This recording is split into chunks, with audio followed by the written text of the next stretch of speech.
Hello friends. One of my favorite statements is behavioral change is evolutionary, not revolutionary.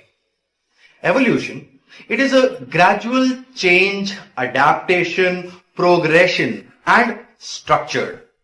Whereas a revolution is drastic, disruptive and a momentous change. Developing your skills around building a behavioral change that requires time and patience, along with the steps involved in the development.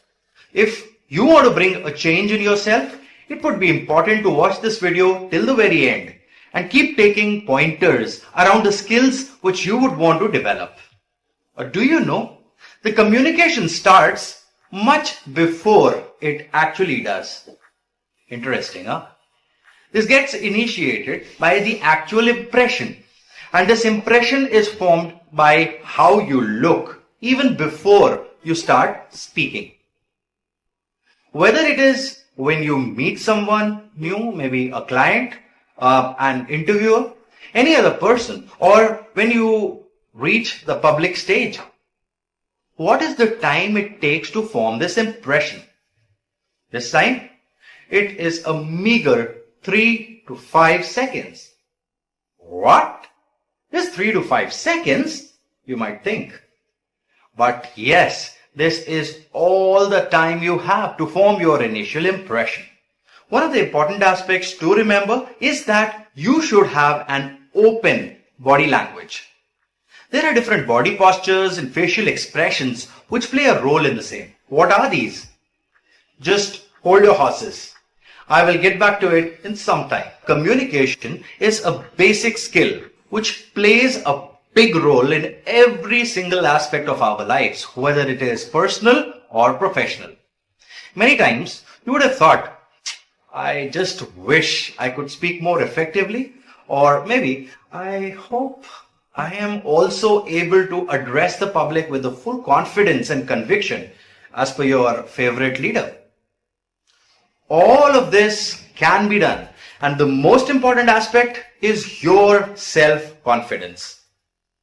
With that, your communication, working practice, habits, everything changes.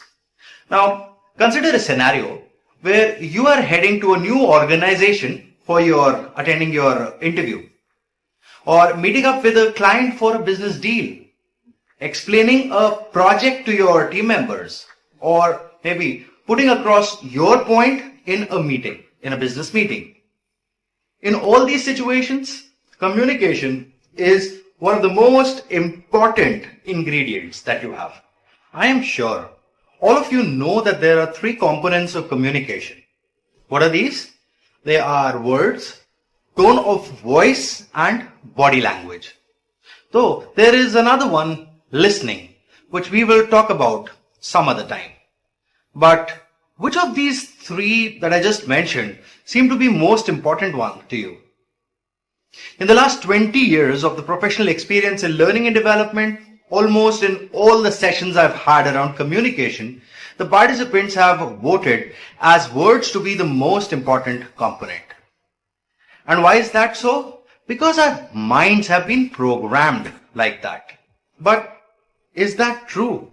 Professor of Psychology Albert Mehrabian studied the importance of nonverbal communication and the effects of conflicting messages in 1970s. So, does it seem credible if a person is yelling, "I am not angry," while he or she stamp their feet?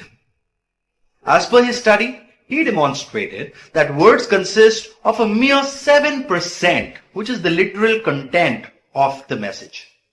Some other subcomponents like tone, intonation, and volume represent 38%, while the share of body language is 55% of the communication. This 7-38-55 model still holds true, even today after 50 years. Let me explain this with an example. You are addressing one of your team members and want to inform him about the efforts being made by him to pull up his dipping performance. Your efforts are not getting results for you.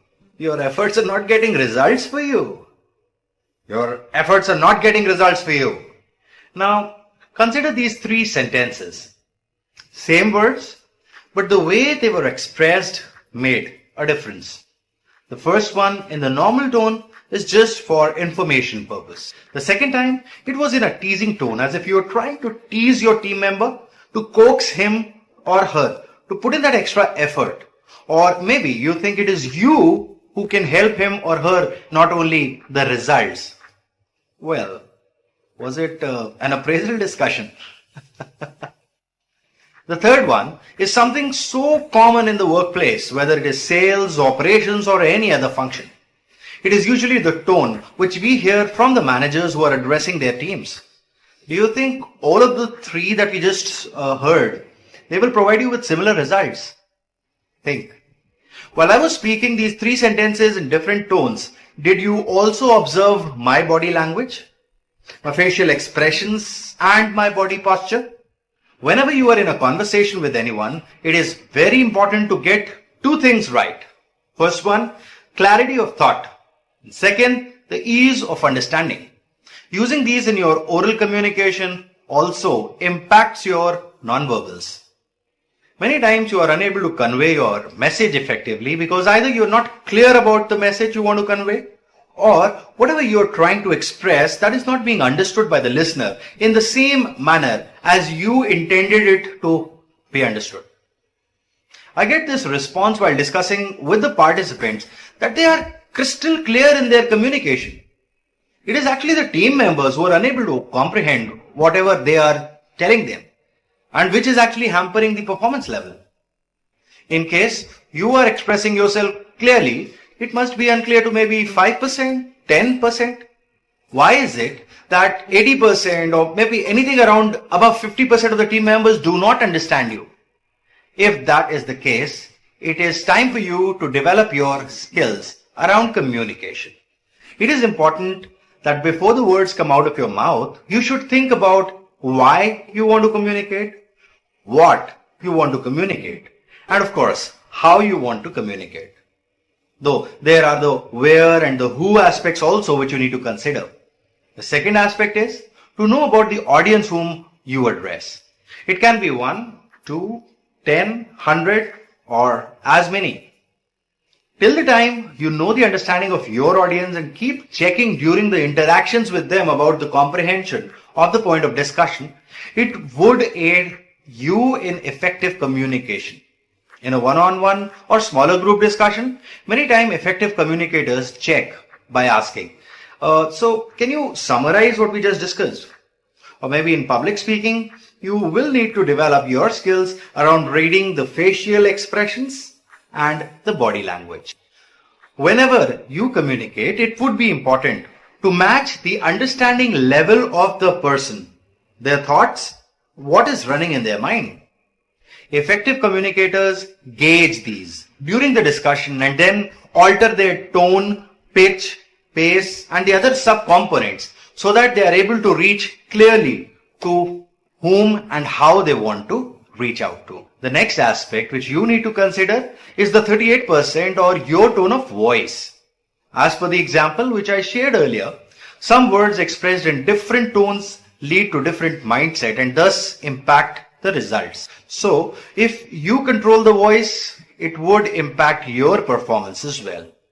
There are many subcomponents of this which I would like to cover in another video in detail. Friends, that's all for the first part of the discussion. Thank you for watching this video. Be safe and stay healthy. Till the next video, goodbye.